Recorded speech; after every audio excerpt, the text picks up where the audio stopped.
لقد كان في قصصهم عبرة لأولي الألباب.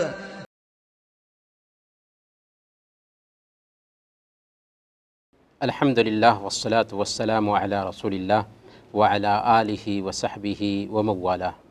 محترم بھائیو، السلام علیکم ورحمۃ اللہ وبرکاتہ۔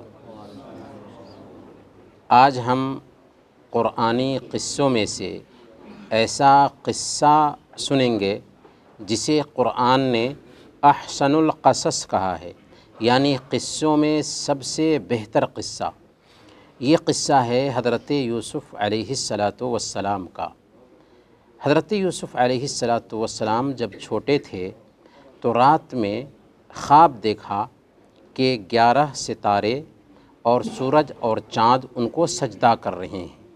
صبح میں اپنے والد حضرت یعقوب علیہ السلام کے پاس آئے اور انہوں نے اس خواب کا ذکر کیا تو حضرت یعقوب علیہ السلام خواب کو سمجھ گئے اور کہا کہ دیکھو، تم اپنے بھائیوں سے جو ان کے سوتیلے بھائی تھے اس خواب کا ذکر مت کرنا۔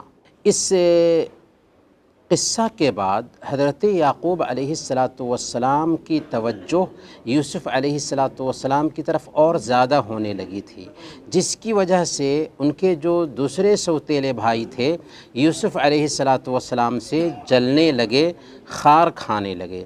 گویا کہ بھائی بھائی میں بھی اختلاف اتنا ہو سکتا ہے، حسد اتنا ہو سکتا ہے کہ جان کے پیچھے بھی لوگ پڑ سکتے ہیں۔ چنانچہ بھائیوں نے سازش کی کہ کیسے بھی یوسف کو والد سے دور کیا جائے، اور سازش میں طے یہ پایا کہ کسی کنویں میں لے جا کر کے پھینک دیں۔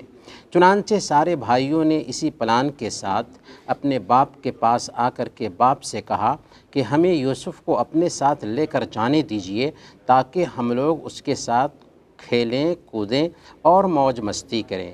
یعقوب علیہ السلام جانے دینے کے لیے تیار نہیں تھے، لیکن اصرار کی وجہ سے جانے دیا۔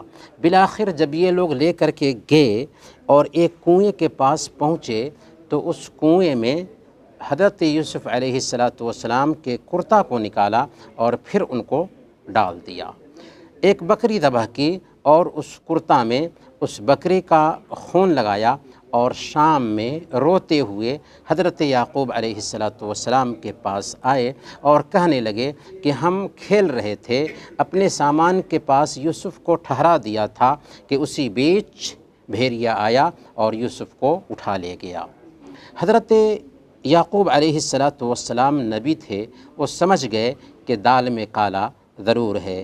کہا فصبر جمیل واللہ المستعان علی ما تصفون، کہ میں تو صبر کروں گا اچھے طریقے سے، اور جو تم بنا رہے ہو اس کے حوالے سے اللہ سے ہی مدد مانگی جا سکتی ہے۔ پھر ہوا یہ کہ ایک قافلہ تھا جو اسی راستے سے گزر رہا تھا، وہ قافلہ پیاسا ہوا، ڈول ڈالا اس کنویں میں تو اس ڈول کے ساتھ ایک سنہرا خوبصورت بچہ بھی آ گیا۔ اس بچے کو لے کر قافلہ والے مصر پہنچتے ہیں اور مصر میں بیچ دیتے ہیں۔ خریدنے والا مصر کا بادشاہ عزیز مصر ٹھہرتا ہے۔ عزیز مصر حضرت یوسف علیہ السلام کو لے کر کے آتا ہے اور اپنے گھر میں اپنی بیوی کو کہتا ہے کہ اس کا خیال رکھنا، اس کی اچھی تربیت کرنا، ہو سکتا ہے کہ بعد میں اس کو اپنا بیٹا بنا لے۔ گویا کہ کنویں میں ڈال دیا گیا تھا، لیکن اللہ تعالیٰ نے کنویں سے بچا لیا، ایک آزمائش ختم ہوئی۔ دوسری آزمائش یہاں پر یہ شروع ہوتی ہے کہ عزیز مصر کے گھر میں پلے بڑھے تھے، جب جوانی کی عمر کو پہنچے تو یوسف علیہ السلام بہت خوبصورت تھے۔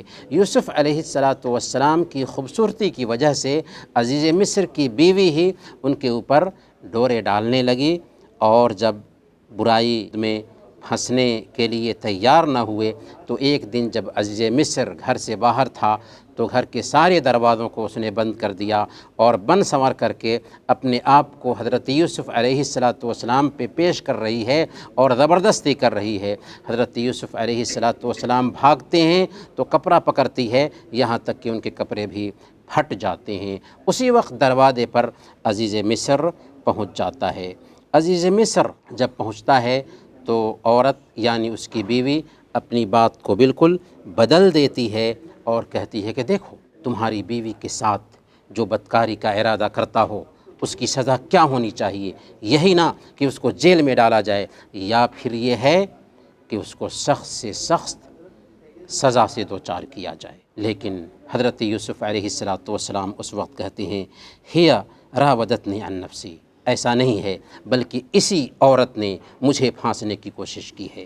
خاندان کا ایک آدمی تھا جس نے بتایا کہ دیکھو یوسف کا کرتا اس کے پیچھے سے پھٹا ہوا ہے تو عورت گناہ گار ہے، اگر آگے سے پھٹا ہوا ہے تو یوسف گناہ گار ہے۔ دیکھا گیا تو کرتا پیچھے سے پھٹا تھا، اس طرح سے گناہ ظاہر ہو رہا تھا اس کے شوہر کے سامنے ہی، اسی لیے اس نے کہا انہ من کیدکن ان کیدکن عظیم، یہ تم عورتوں کی چال ہے، تم عورتوں کی چالیں بڑے غضب کی ہوتی ہیں۔ عزیز مصر یہ چاہتا تھا کہ معاملہ پھیلے نہ، اس لیے اس نے کہا کہ جو ہوا سو ہوا، بھول جاؤ اس کو، کیونکہ وہ اس معاملے کو دبا دینا چاہتا تھا۔ لیکن دیواروں کے بھی کان ہوتے ہیں، بات پورے محلے میں پھیلتی گئی، یہاں تک کہ شاہی گھرانوں کی عورتیں آپس میں باتیں کرنے لگی کہ عزیز مصر کی بیوی اپنے ہی غلام پہ فدا ہے۔ جب یہ دیکھا عزیز مصر کی بیوی زلیخا نے تو اس نے باضابطہ شاہی گھرانے کی عورتوں کو پارٹی دیا اور پھل دیا کھانے کے لیے اور ہر ایک کو چھری دی، پھر حضرت یوسف علیہ السلام کو اچھے لباس میں اچھی طرح تیار کر کے ان عورتوں کے سامنے پیش کیا تو ان عورتوں نے دیکھتے ہی دیکھتے پھل کاٹنا بھول کر کے اپنی انگلیوں کو کاٹ لیا اور کہنے لگی ما ھذا بشرا ان ھذا الا ملک کریم، یہ شخص انسان نہیں، یہ تو کوئی بزرگ فرشتہ ہے۔ بہرکیف سازش ہوتی ہے اور حضرت یوسف علیہ السلام کو کسی طریقے سے جیل میں ڈال دیا جاتا ہے۔ جب جیل میں جاتے ہیں تو دو آدمی ان کے پاس آتے ہیں خواب کی تعبیر جاننے کے لیے۔ ایک نے کہا کہ میں نے خواب میں دیکھا ہے کہ انگور نچوڑ رہا ہوں، اور دوسرے نے کہا کہ میں نے خواب میں دیکھا ہے کہ اپنے سر پر روٹیاں اٹھائے ہوا ہوں اور پرندے اس میں سے کھا رہے ہیں۔ حضرت یوسف علیہ السلام نے دونوں کا خواب سنا، لیکن یوسف علیہ السلام حکمت سے کام لیتے ہیں اور کہتے ہیں کہ ابھی ٹھہرو، کھانا آنے سے پہلے پہلے تمہیں تمہارے خوابوں کی تعبیر بتائیں گے۔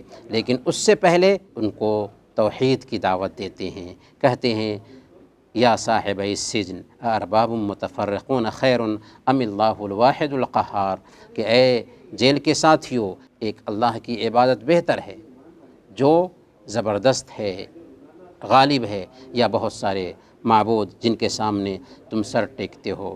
بہرکیف اس کے بعد حضرت یوسف علیہ السلام نے ان کے خوابوں کی تعبیر بتائی اور کہا کہ تم میں سے ایک جو ہے وہ اپنے بادشاہ کو شراب پلائے گا اور دوسرے کو سولی پہ لٹکا دیا جائے گا اور پرندے اس کا سر نوچ نوچ کر کے کھائیں گے۔ پھر جو نجات پانے والا تھا، بادشاہ کو شراب پلانے والا، اس سے کہا کہ دیکھو جب تم آزاد ہو کر کے جانا، اذکرنی عند ربک، اپنے مالک کے پاس میرا ذکر کرنا کہ مجھے غلط طریقے سے پھنسا کر کے جیل میں ڈال دیا گیا ہے۔ لیکن ہوا یہ کہ وہ بھول گیا اور اس کو یاد نہیں رہا۔ ایک مرتبہ ایک رات بادشاہ نے خواب دیکھا کہ 7 موٹی گائیں ہیں جن کو 7 دبلی گائیں کھا رہی ہیں، اور 7 سبز بالیاں ہیں اور 7 خشک بالیاں ہیں۔ اس کو کچھ سمجھ میں نہیں آیا، اپنے قریبی لوگوں سے پوچھا تو انہوں نے کہا کہ یہ خواب پریشاں ہیں، اس کی طرف دھیان دینے کی ضرورت نہیں ہے۔ وہ جو قیدی تھا جو حضرت یوسف علیہ السلام کے ساتھ رہ چکا تھا، اس کو خیال آیا، وہ جیل میں جاتا ہے، حضرت یوسف علیہ السلام سے خواب کی تعبیر پوچھتا ہے تو حضرت یوسف علیہ السلام بتاتے ہیں کہ 7 موٹی گایوں سے مراد یہ ہے کہ 7 سال تک خوشحالی رہے گی، اور 7 دبلی گایوں سے مراد یہ ہے کہ 7 سال تک قحط پڑے گا۔ اس لیے تمہیں چاہیے کہ جب خوشحالی کے دن ہوں تو غلوں کو ان کی بالی ہی میں رہنے دو، تاکہ اگلے جو 7 سال قحط سالی کے آئیں گے ان میں آسانی سے پلاننگ کے ساتھ غلے کا استعمال کیا جا سکے۔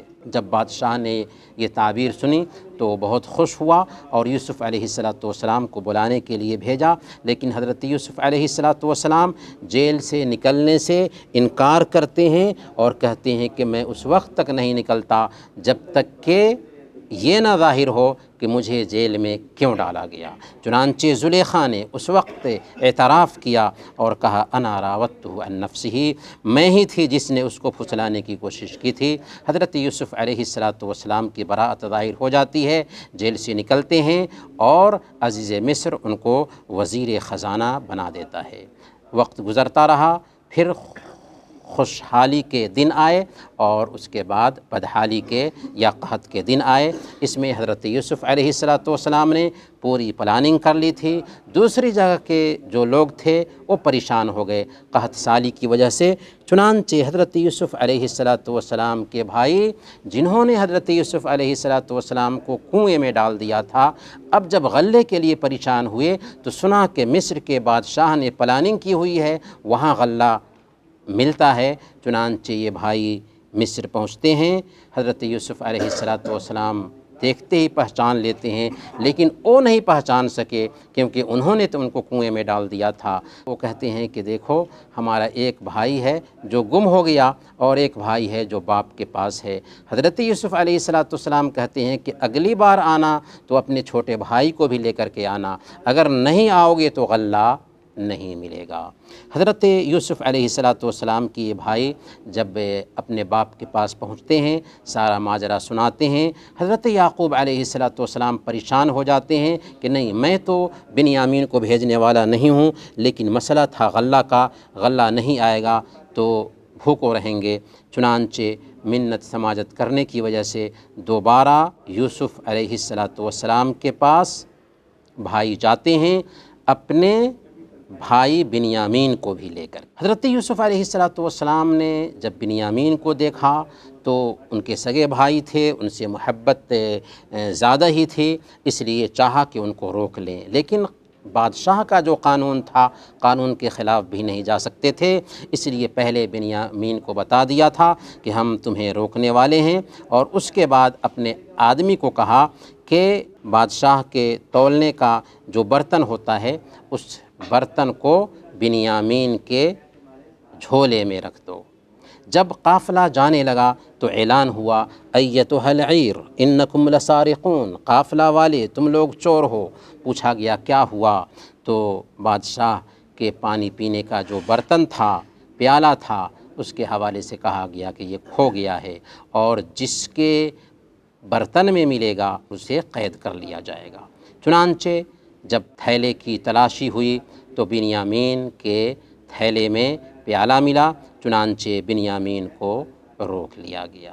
پر بھائی بہت پریشان ہوئے۔ جب یہ لوگ گئے اپنے باپ کے پاس خبر پہنچایا تو حضرت یعقوب علیہ السلام کی پریشانی اور زیادہ بڑھ گئی۔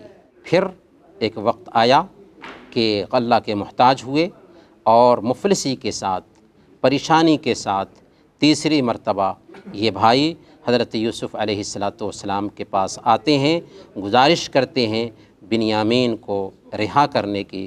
اس وقت حضرت یوسف علیہ السلام راز کھولتے ہیں اور کہتے ہیں هل علمتم ما فعلتم بیوسف واخیہ اذ انتم جاہلون، کیا تجھے پتہ ہے کہ نادانی میں تم نے یوسف اور اس کے بھائی کے ساتھ میں کیا کیا کیا تھا؟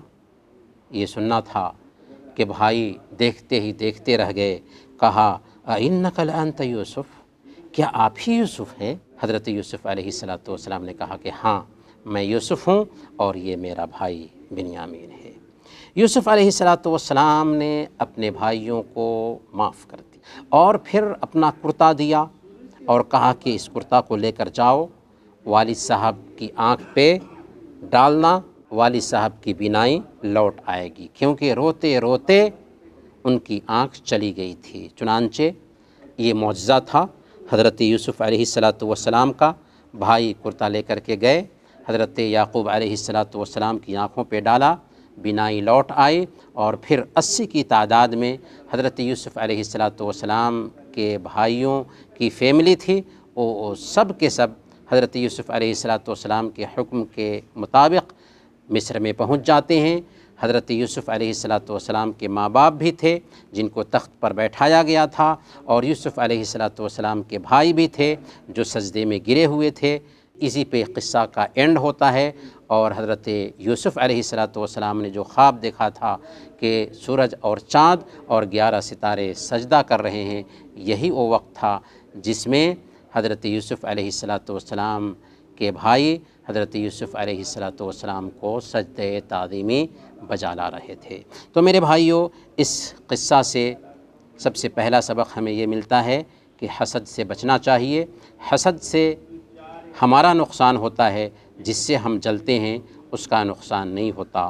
دوسرا سبق یہ ملتا ہے کہ اگر ہم نیک ہیں تو اللہ تعالیٰ ہر حالت میں ہمیں بچاتا ہے، اس لیے شریعت کو فالو کرنا چاہیے، دین کو فالو کرنا چاہیے۔ اگر ہمارے خلاف کوئی سازش کرتا ہے اور ہم دین پر ہیں، شریعت پر ہیں، تو ہمارا کوئی بال بیکا نہیں کر سکتا۔ اور ایک آخری اور اہم سبق یہ ملتا ہے کہ عزت کی حفاظت ہونی چاہیے، اور جو اپنی عفت اور عزت کی حفاظت کرتا ہے، اللہ رب العالمین اس کا ساتھ دیتا ہے۔